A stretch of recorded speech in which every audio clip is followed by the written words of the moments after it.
नमस्कार, अपना प्रदेश उत्तर प्रदेश देख रहे हैं आप। मैं हूं आपके साथ पूजा मोहन पांडे। खबरों की शुरुआत करते हुए सबसे पहले आपको बताएंगे कि प्रदेश के मुखिया अपने एक दिवसीय कार्यक्रम पर बलिया पहुंचे, जिसके बाद वो निरीक्षण के लिए जिला अस्पताल के लिए रवाना हो गए। इससे पूर्व हेलीपैड पर प्रशासनिक अधिकारियों और पार्टी अधिकारियों ने उनका स्वागत भी किया था। बलिया जिला अस्पताल पहुंचने के बाद सीएम योगी ने वहां की स्थिति का जायजा लिया। इस दौरान उन्होंने वैक्सीनेशन सेंटर की स्थिति भी देखी और अफसरों को आवश्यक दिशा निर्देश भी दिए हैं। तो वहीं सीएम योगी ने हैबतपुर गांव के पंचायत भवन वो पहुंचे, उन्होंने निगरानी समिति की बैठक भी ली है।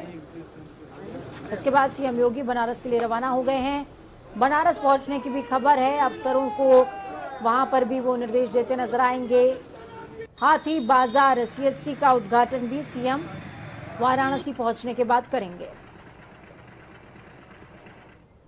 यूपी में कुछ ही महीने बाद विधानसभा चुनाव होने वाले हैं। सत्ताधारी दल बीजेपी ने चुनाव को लेकर अपनी तैयारियां पुख्ता कर ली हैं। इसी बीच बीजेपी के राष्ट्रीय संगठन महामंत्री बीएल संतोष एक बार फिर से राजधानी का रुख करेंगे। बीएल संतोष 21 और 22 जून को 2 दिवसीय लखनऊ दौरे पर रहने वाले हैं। इस दौरान वो बीजेपी नेताओं से मुलाकात करते हुए चुनाव की रणनीति पर चर्चा करेंगे। आपको बता दें कि यूपी बीजेपी अध्यक्ष स्वतंत्र देव सिंह और प्रदेश संगठन मंत्री सुनील बंसल को पार्टी हाईकमान ने दिल्ली तलब किया था।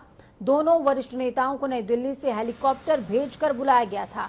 केंद्रीय नेतृत्व के अचानक बुलावे से यूपी में फिर से सियासी हलचल तेज हो गई। तो वहीं हरदोई में कोविड संक्रमण के दौरान अपने पिता और माता को खोने वाले 28 बच्चों का डेटा एकत्रित किया गया है। उनके आवेदन के लिए किए गए सत्यापन के बाद उनको सरकारी सहायता के लिए निदेशालय को भेज दिया जाएगा। जिला प्रोबेशन अधिकारी ने बताया कि शीघ्र ही इन सभी बच्चों को सरकारी सहायता उपलब्ध करा दी जाएगी। प्रोबेशन अधिकारी ने बताया कि अब तक कुल 28 बच्चों ने अपने अभिभावकों को खोया है, जिनमें से 25 बच्चे एकल अभिभावकों को खोने वाले पीड़ित हैं। 3 बच्चे निराश्रित हो चुके हैं। आपको बता दें कि इन सभी बच्चों को सरकार की ओर से 4000 रुपए प्रति माह सहायता दी जाएगी। इससे प्रभावित ऐसे बच्चों को जो पूरी तरह से अनाथ हो चुके हैं या जिनके एक माता या पिता में से कोई एक कोविड के चलते जिनका देहांत हो गया, उनको क्षतिपूर्ति हेतु सहायता पहुंचाने के उद्देश्य से, ताकि उनका अध्ययन अध्यापन अच्छे से हो सके। जो भी उनकी देखभाल कर रहा हो अच्छे से उनकी देखभाल कर सके। इसके लिए राज्य सरकार ने 4000 रुपये प्रति माह से देने का ये किया। तो वहीं गाजियाबाद बुजुर्ग अब्दुल समद मामले में पुलिस की ओर से लगभग सभी आरोपियों को गिरफ्तार करने के बाद ट्विटर को भी नोटिस भेज दिया गया है। साथ ही ट्विटर को 7 दिन में जवाब देने की बात कही गई। सपा नेता उमेद पहलवान की गिरफ्तारी के लिए भी पुलिस लगातार कोशिशें कर रही है। तो वहीं दूसरी तरफ उमेद पहलवान कोर्ट में सरेंडर करने की योजना बना रहा है, जिसको लेकर पुलिस भी उमेद के सरेंडर करने से पहले उमेद पहलवान की गिरफ्तारी को लेकर तैयारी कर रही है। क्षेत्र में हुए अब्दुल समद की पिटाई मामले में लगातार अब्दुल समद के द्वारा बयान बदले जा रहे हैं। उसमें लिखित रूप में जो तहरीर दी गई है, उसमें जो अपराधी थे उनके लगभग 9 लोगों की गिरफ्तारी हो चुकी है अब तक। इसके अलावा अगर बात की जाए तो गाजियाबाद में एसपी देहात इराज राजा हैं जो पूरे मामले की जांच कर रहे हैं। ट्विटर को भी नोटिस दिया गया है। आइए जानते हैं कि डॉक्टर इराज राजा से कि पूरे मामले में क्या तफ्तीश की जा रही है और आगे क्या कार्रवाई पुलिस करने वाली है। जो पूरा मामला था उसमें 9 लोग गिरफ्तार किए जा चुके हैं। 1-2 लोग और बचे हैं, उनकी भी गिरफ्तारी शीघ्र कर ली जाएगी। इसके अलावा ट्विटर को नोटिस दिया गया है, जिनको कि 1 हफ्ते के अंदर उनको साक्ष्यों के साथ उपलब्ध रहने के लिए बोला गया है। तो ट्विटर बहुत ही जल्दी इसमें ज्वाइन करेंगे। ट्विटर इंडिया के जो भी रिप्रेजेंटेटिव होंगे यहाँ पर हमें आके पूरी इन्वेस्टिगेशन में। इसके अलावा उम्मेद पहलवान को हमारी कई टीमें तलाश रही हैं। बहुत ही जल्दी उम्मेद पहलवान को भी तलाश करके जेल भेजा जाएगा। सर, जो उम्मेद पहलवान है उसके खिलाफ कोई आपराधिक इतिहास भी पहले निकल कर आ रहा है। सर, क्या आपराधिक इतिहास अब तक नोट किया है? अभी इसके बारे में बताना संभव नहीं है। हम लोग चीज़ें कलेक्ट कर रहे हैं और बहुत ही जल्दी जैसे ही उम्मेद की गिरफ्तारी होगी उसके साथ साथ ये सब चीज़ें भी हम मीडिया के साथ शेयर करेंगे। सर, पीड़ित जो है बार बार अपना बयान बदल रहा है मीडिया के सामने और उम्मेद पहलवान दूसरी तरफ लाइव आ रहे हैं दूसरे चैनलों पर। सर, पुलिस कैसे गिरफ्तार नहीं कर पा रही है, क्या वजह रही है? पुलिस पूरा प्रयास कर रही है, बहुत ही जल्दी इनको गिरफ्तार किया जाएगा। ये थे हमारे साथ डॉक्टर इराज राजा एसपी देहात जो पूरे लोनी बॉर्डर प्रकरण में पूरी जांच कर रहे हैं। बरेली जनता टीवी के साथ हैदर अली संवाददाता गाजियाबाद।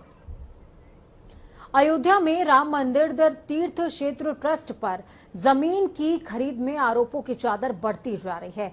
अब एक बार फिर से इस मामले में एक नया खुलासा हुआ है, लेकिन इस खुलासे में संलिप्तता फिर से चंपत राय की सामने आई है। क्या है पूरा मामला, ये खास रिपोर्ट देखिए।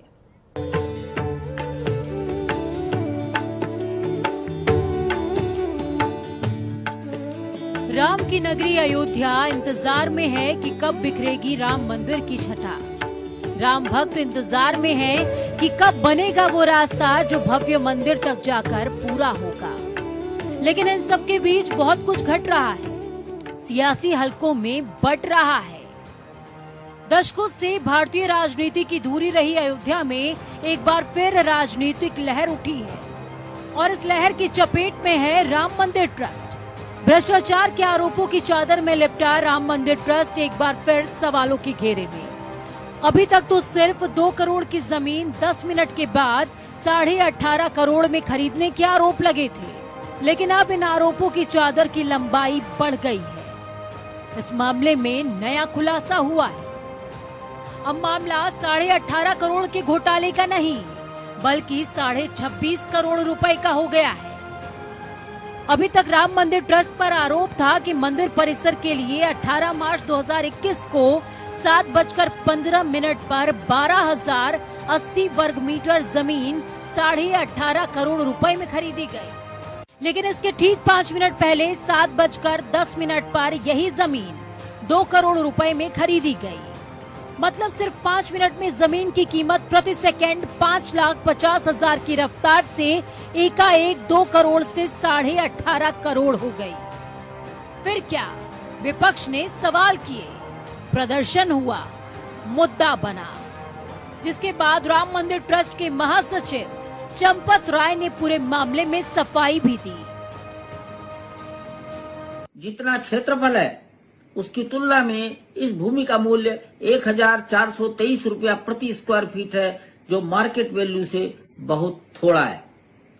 निर्णय कर लिया गया, लेकिन पहले 2011, 2017, 2019 के प्राचीन अनुबंधों को समाप्त करके मालिकाना हक का निर्णय करना बहुत जरूरी था। वह कराया गया। मालिकाना हक का निर्णय होते ही हमने तनिक भी देरी नहीं की, तत्काल तत्परता और पारदर्शिता के साथ संपूर्ण भूमि का एग्रीमेंट करा लिया। चंपत राय ने जमीन के करार को 10 साल पुराना बताया, तो वहीं दस्तावेज के हिसाब से 2019 में इस जमीन का तीसरा करार हुआ। इस करार में जमीन बेचने वाले थे 2 लोग, कुसुम पाठक और हरीश पाठक, जबकि जमीन खरीदने वाले थे 9 लोग, जिसमें सुल्तान अंसारी भी शामिल था।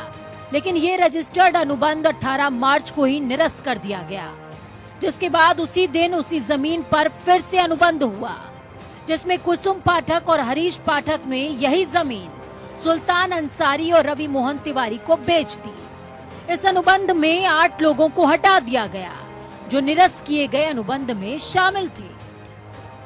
लेकिन जमीन के हुए दूसरे अनुबंध में सुल्तान अंसारी बच गए और रवि मोहन अवतरित हो गए और ये जमीन 2 करोड़ रुपए में खरीद ली गई। ठीक इस अनुबंध के 5 मिनट बाद यही जमीन ट्रस्ट ने खरीदी। ऐसे में सवाल ये कि क्या कुसुम पाठक और हरीश पाठक को सुप्रीम कोर्ट के राम मंदिर के फैसले के बारे में नहीं पता था, और अगर पता था तो जमीन सिर्फ 2 करोड़ में क्यों बेची? सवाल यही नहीं खत्म होते, और भी सुनिए। इस मामले का एक और खुलासा हुआ। अभी तक जिस जमीन को लेकर विवाद हो रहा था वो थी गाटा संख्या 243, 44 और 46। लेकिन अब इस जमीन से जुड़ी एक और जमीन है, गाटा संख्या 42। इस जमीन का क्षेत्रफल है 10,370 वर्ग मीटर। ये जमीन भी कुसुम पाठक और हरीश पाठक की ही थी, जो 18 मार्च 2021 को ही राम मंदिर तीर्थ क्षेत्र ट्रस्ट के महासचिव चंपत राय को 8 करोड़ में बेची गई। ऐसे में सवाल ये कि जब कुसुम पाठक और हरीश पाठक 10,370 वर्ग मीटर जमीन 8 करोड़ में बेच सकते हैं, वो भी ट्रस्ट को सीधे, तो ट्रस्ट ने 12,080 वर्ग मीटर जमीन, जो इससे थोड़ी सी ही ज्यादा है, उसको 18.5 करोड़ रुपए में क्यों खरीदा? सवाल ये है कि जब चंपत राय ने ये जमीन इतने कम दामों में खरीदी तो दूसरी जमीन इतनी महंगी क्यों खरीदी गई? सवाल ये कि जब इस पूरे मामले में चंपत राय को जानकारी थी तो अभी तक चुप्पी क्यों साधी है? सवाल बहुत सारे हैं जिसको लेकर विपक्ष लगातार राजनीतिक रोटियां सेकने में लगा हुआ है। ऐसे में अंतिम सवाल ये भी कि आखिर ये राम नाम की लूट कब तक जारी रहेगी? लखनऊ से अरशद और डेस्क से विशाल त्रिपाठी की रिपोर्ट। तो बीएस लाठी हमारे साथ अयोध्या से सीधे जुड़ चुके हैं। बीएस लाठी, क्या कुछ अपडेट है आपके पास ग्राउंड जीरो से? क्या हलचल देखने को मिल रही है? पूजा जी, अयोध्या जो बड़ी नगरी है भगवान श्री राम की, कहते हैं गंगा बड़ी गोदावरी तीरथ बड़ा प्रयाग, सबसे बड़ी अयोध्या नगरी जहां राम लिए अवतार, क्योंकि ये भगवान श्री राम प्रभु का ये जन्मस्थली है और प्रभु का नाम ना है तो ऐसा हो नहीं सकता। पूजा जी, इस समय जो घमासान मचा हुआ है वो राम जन्म तीर्थ टेस्ट क्षेत्र पे है, क्योंकि जो राजनीति है, जो हवा है चल रही है, वो मुद्दा बहुत गर्म है, क्योंकि 2022 का चुनाव भी सर पे है, कुछ ही दिन बीता। विपक्ष आरोप लगा रहा है, क्योंकि विपक्ष के जो आरोप है वो सच है, क्योंकि आरोप में तमाम बल मिलता है। अभी जो ताजा मामला आया है, जो इस समय जो मुद्दे चल रहे हैं अयोध्या में या तमाम संतों की अगर बात की जाए तो मुद्दा इस समय अभी मुद्दा जो 2 करोड़ से सीधा 18 करोड़ गया था 1800 स्क्वायर फीट का, अब की जो जमीन ली गई है चंपत राय द्वारा, जो सीधा जो बबलू पाठक है, बबलू पाठक की बात ये उठती है कि बबलू पाठक का इतिहास पुलिस रिकॉर्ड में खराब है, वो वांछित भी है और भगोड़ा भी है, उसका तमाम आपराधिक इतिहास भी है, क्योंकि पुलिस तमाम तरीके से उसको जिला वांछित में भी रहा है। तो क्या सवाल ये भी विपक्ष उठा रहा है कि क्या ट्रस्ट का और बबलू पाठक से क्या संबंध था? आपकी जो ट्रस्ट मैंने जमीन ली है, बहुत सारे सवाल उठ रहे हैं जिनके जवाब मिलने बाकी हैं और चंपत राय जो कि लगातार सामने आते हैं मीडिया के और जवाब भी देते हैं। अब चूंकि सवालों के घेरे में वो सीधे तौर पर खुद भी हैं तो उन्हें जवाब देना होगा। बहुत बहुत शुक्रिया बीएस लाठी हमारे साथ जुड़ने के लिए, अहम जानकारी ग्राउंड जीरो से साझा करने के लिए। खबरों में आगे बढ़ेंगे और आपको बताएंगे कि वैश्विक महामारी कोरोना वायरस संक्रमण की सेकेंड स्ट्रेन उत्तर प्रदेश में अब काफी नियंत्रित नजर आती है। सीएम योगी आदित्यनाथ के मिशन मोड में आने के बाद अब पॉजिटिविटी दर में भी सुधार है। प्रदेश के जिलों में बीते 24 घंटे में 275 संक्रमित मिले हैं, जबकि इस दौरान 67 लोगों ने अपनी जान गंवाई। अपर मुख्य सचिव चिकित्सा एवं स्वास्थ्य अमित मोहन प्रसाद ने बताया कि बीते 24 घंटे में 2,90,234 सैंपल टेस्ट किए गए, जिनमें 275 पॉजिटिव केस मिले हैं। तो वहीं बसपा सुप्रीमो मायावती ने कोरोना टीकाकरण, कोरोना वायरस की तीसरी लहर को लेकर के उन्होंने एक के बाद एक कई ट्वीट किए। कोरोना टीकाकरण में जन भागीदारी तभी सुनिश्चित हो सकती है जब टीका आसानी से हर जगह सभी को उपलब्ध हो। वैसे कोरोना की दूसरी लहर के ही तर्ज पर इसकी तीसरी लहर से बचाने के लिए खासकर ग्रामीण क्षेत्रों में हर स्तर पर तैयारी पूरी होनी चाहिए। बीएसपी की सभी राज्य सरकारों से ये मांग है। देश में सामान्य जनजीवन, अर्थव्यवस्था को पटरी पर लाने और कोरोना से उत्पन्न विभिन्न जन समस्याओं के निदान के लिए सभी सरकारों को निष्ठापूर्वक काम करना चाहिए। ये ट्वीट मायावती ने किया। वो ट्वीट हम आपको लगातार बता रहे हैं। जो ट्वीट मायावती ने किया है, इस दौरान उन्होंने सरकार पर निशाना भी साधा है। तो वहीं दूसरी तरफ यूपी में कांग्रेस नेताओं की आपसी गुटबाजी का मामला अब कोर्ट तक पहुंच गया। तो वहीं लखनऊ के हुसैनगंज थाने में वरिष्ठ कांग्रेस नेता सुनील राय ने प्रदेश अध्यक्ष अजय कुमार लल्लू के खिलाफ मुकदमा भी दर्ज करवा दिया। सुनील राय का कहना है कि वो अजय कुमार लल्लू को जेल भिजवा कर रहेंगे। इसके अलावा कहा कि प्रदेश में कांग्रेस अगर अजय कुमार के नेतृत्व में रही तो पार्टी खात्मे की ओर है। साथ ही कहा कि प्रदेश अध्यक्ष से जान का भी खतरा है। मुझे अंतर्राष्ट्रीय कॉल के जरिए धमकियां दी जा रही हैं। हुसैनगंज थाने में अजय कुमार लल्लू कांग्रेस के प्रदेश अध्यक्ष के खिलाफ एक आपराधिक मुकदमा दर्ज कराया था, जिसमें वहां की पुलिस ने कम धाराओं में केस दर्ज किया है, पहली चीज, और उस पर चार्जशीट तुरंत फाइल हो कोर्ट में और हम इनकी गिरफ्तारी की मांग करते हैं। कुछ दिनों से हमारे पर्सनल टेलीफोन नंबर पे और हमारे घर के नंबर पे लैंडलाइन पे भी इंटरनेशनल कॉल कई नंबर बदल बदल के फोन आ रहे हैं, जिससे हमारी कभी भी अजय कुमार लल्लू हत्या करा सकते हैं, क्योंकि उनकी सोचने समझने की शक्ति दायरा एकदम खत्म हो चुका है। हमारी मांग है अपनी पार्टी के शीर्ष नेताओं पे दिल्ली तक ये बात जानी चाहिए। तो इस खबर पर ज्यादा जानकारी के लिए संजीव हमारे साथ में जुड़ चुके हैं। संजीव, क्या कुछ अपडेट है?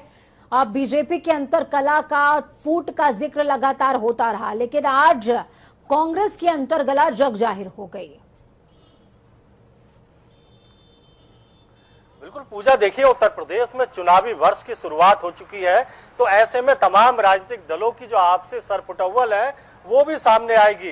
ताजा मामला कांग्रेस का है। कांग्रेस के पुराने नेता सुनील राय ने वर्तमान कांग्रेस के अध्यक्ष अजय कुमार लल्लू पर आरोप लगाया है कि वो सवर्ण विरोधी है।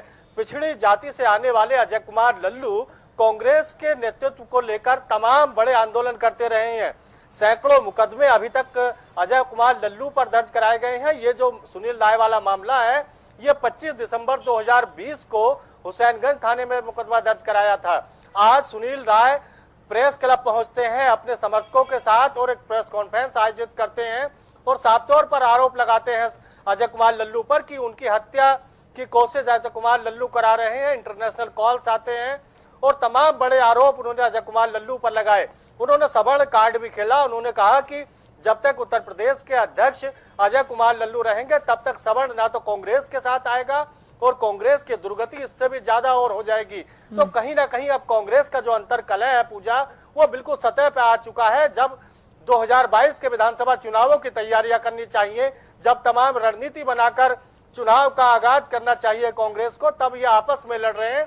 तो आप समझ सकती हैं कि कांग्रेस का हस्त्र 2022 के विधानसभा चुनाव। बिल्कुल संजीव, जिस तरीके से प्रियंका गांधी वाड्रा कहती नहीं थकती कि वो खाका तैयार कर रही हैं और 150 प्रत्याशियों की सूची भी जारी कर देंगी, लेकिन सबसे बड़ी बात, सूची तो जारी कर दीजिएगा, अपने घर को पहले सुदृढ़ कर लीजिए। बहुत बहुत शुक्रिया संजीव, हमारे साथ जुड़ने के लिए, अहम जानकारी ग्राउंड जीरो से साझा करने के लिए। कांग्रेस प्रवक्ता अंशु अवस्थी लगातार विपक्षी पार्टियों पर वार कर रहे हैं। हाल ही में आए बयान में अंशु अवस्थी ने सपा अध्यक्ष अखिलेश यादव पर वार करते हुए कहा कि किसी भी राजनीतिक दल और नेताओं को धार्मिक भावनाओं और देवी देवताओं के प्रतीकों से खिलवाड़ की इजाजत नहीं है। भगवान श्री कृष्ण की नकल करना उनका अपमान है। श्री अखिलेश यादव और समाजवादी पार्टी माफी इनको मांगनी चाहिए। इसके अलावा अयोध्या में जमीन घोटाले पर कहा कि ट्रस्ट के सदस्यों और बीजेपी की मिलीभगत से भगवान राम के मंदिर के पैसे की लूट की गई है। पार्टी और किसी भी नेता को धार्मिक प्रतीकों से, धार्मिक भावनाओं से खेलने की बिल्कुल इजाजत नहीं है। इस तरीके की चीजें कहीं न कहीं जनमानस में ठेस पहुंचाती हैं, गलत संदेश पहुंचाती। क्या श्री अखिलेश यादव भगवान श्री कृष्ण से ऊपर है कि उन्होंने उनका रूप रख लिया? कांग्रेस पार्टी मांग करती है कि समाजवादी पार्टी और श्री अखिलेश यादव जी इसको लेकर माफी मांगे। 2 करोड़ की जमीन 18.5 करोड़ में खरीद लेना, मंदिर निर्माण स्थल से 3 किलोमीटर दूर जमीन खरीदना, एक जमीन को सीधे कुसुम पाठक, हरीश पाठक से खरीदना, दूसरी जमीन में एक बिचौलिया डालकर महंगे रेट पर जमीन खरीदना, ये भ्रष्टाचार नहीं तो और क्या है? भगवान राम के मंदिर निर्माण में पूरा देश चाहता है, हम भी चाहते हैं, कांग्रेस पार्टी चाहती है कि भगवान राम का भव्य मंदिर शीघ्र से शीघ्र बने, लेकिन भारतीय जनता पार्टी, उनसे मिले लोग, ट्रस्ट के लोग, जिस तरीके से पूरे देश का जनमानस जो अपना भावपूर्ण श्रद्धा भाव से दान दे रहा है, उस पैसे का दुरुपयोग कर रहे हैं। तो वहीं कानपुर में किदवई नगर से बीजेपी विधायक महेश त्रिवेदी ने हैरान करने वाला बयान दिया है। ट्रांसपोर्ट नगर में 2 सड़कों का शिलान्यास करने के लिए पहुंचे थे विधायक जी। जब मंच पर पहुंचे तो उन्होंने कहा कि थोड़ा बहुत नमक में दाल का सिस्टम तो चल जाता है, लेकिन ये नहीं कि पूरी दाल ही पी जाए। तो वहीं उन्होंने आगे क्या कुछ कहा, आप खुद सुनिए। नमक दाल का सिस्टम तो सभी का रहता है, लेकिन ये नहीं है कि दाल ही पूरी हम पी जाएं। इसलिए कोई आत्मा रोए ना, व्यवस्था भी चलती रहे और व्यवस्था के पक्ष में हम लोग काम करते रहे। ट्रांसपोर्ट एसोसिएशन के लोग, बहुत लोग, इसके पहले 15 साल यहाँ पर कांग्रेस का काम रहा, तो निश्चित रूप से जब कोई जनप्रतिनिधि होता है तो तो वहीं बाहुबली मुख्तार अंसारी की मुश्किलें लगातार बढ़ती जा रही हैं। मुख्तार के गुर्गे आनंद यादव से पुलिस लगातार पूछताछ भी कर रही है, जिसके बाद पुलिस को कई अहम सुराग मिले। आनंद यादव ने मुख्तार की एम्बुलेंस को चलाने वालों के नाम भी बताए हैं। आनंद के बयान के आधार पर पुलिस तीनों आरोपियों की तलाश कर रही है। आपको बता दें कि अभी तक एम्बुलेंस मामले में 10 लोग नामजद किए जा चुके हैं। प्रयागराज के स्वरूप रानी नेहरू हॉस्पिटल ऑपरेशन थिएटर के अंदर डॉक्टरों पर लगे गैंगरेप के आरोप साबित नहीं हो पाए हैं। अब पुलिस इस पूरे मामले में अपनी फाइल रिपोर्ट जल्द ही लाएगी। ये जानकारी पुलिस लाइन में प्रशासन, पुलिस और स्वास्थ्य विभाग की संयुक्त प्रेस कॉन्फ्रेंस में दी गई है। मेडिकल कॉलेज के प्रिंसिपल एसपी सिंह ने बताया कि जांच में ये बात सामने आई है कि ऑपरेशन के दौरान अपनाई जाने वाली प्रक्रिया को मरीज ने गलत व्यवहार समझ लिया। तो वहीं पुलिस का ये भी कहना था कि घटनास्थल पर मिली फिजिकल जांच और उस समय के मिले सबूत की गंभीरता से जांच की गई। इसके अलावा मरीज के परिजन और अस्पताल के स्टाफ के लोगों से भी बातचीत करते हुए बयान दर्ज किया गया था। इस आधार पर रेप की पुष्टि नहीं हुई है। घटना वहां पर थी, उसके बारे में एफआईआर दर्ज किया गया था। पूरी तरह से हर कोणों पर, हर बिंदुओं पर जांच पड़ताल की गई। खास तौर से वहां पर जो उपलब्ध भौतिक साक्ष्यों को लेकर के, जो सर्कमस्टेंशियल परिस्थिति जन्य साक्ष्य होते हैं उनको लेकर के जांच पड़ताल में कहीं भी, और इसके अलावा विक्टिम के परिवार के लोगों से, अस्पताल के स्टाफ से, सभी लोगों से पूरी तरह से बातचीत करके बयानों को दर्ज करने के बाद से हमें जो एलिगेशन है उसकी पुष्टि नहीं हुई है। कोरोना काल ने कुछ ऐसे दर्द दिए हैं जिन्हें सुनकर और देखकर आपकी आंखों में आंसू और कलेजा दर्द से बैठ जाएगा। ऐसी एक दर्द की कहानी आई है शाहजहांपुर से, जहां थाना सदर बाजार क्षेत्र की खिरनी बाग में कोरोना संक्रमण से पिता की मौत के बाद 10 साल की एक बेटी अपने मां और बूढ़े दादी दादा का इकलौता सहारा है। 10 साल की बच्ची अपने परिवार के भरण पोषण के लिए माँ ही कभी सिलाई की मशीन पर मास्क तैयार करती है तो कभी सड़क पर बैठकर कपड़े बेचा करती है। जिस दिन उसके कपड़े बिक जाते हैं उस दिन परिवार को खाने का इंतजाम हो जाता है। माई के पिता प्रदीप सक्सेना की बीते 30 अप्रैल को कोरोना संक्रमण के चलते मौत हो गई थी। पिता की मौत के बाद जब घर में अनाज खत्म हो गया तो बेटी माही ने सड़क पर शर्ट बेचना शुरू कर दिया। बच्ची ने जब अपनी दर्द भरी कहानी कैमरे के सामने सुनाई तो सुनने वालों की आंखों में आंसू रुक नहीं पाए।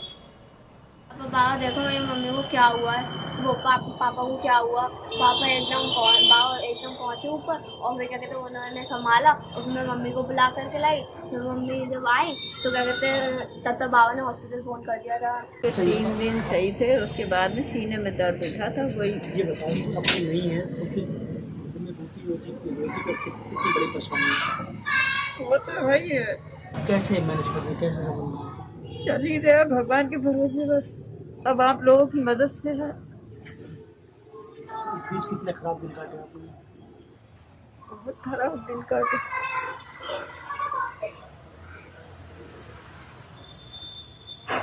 किसी से कहीं नहीं पड़ा।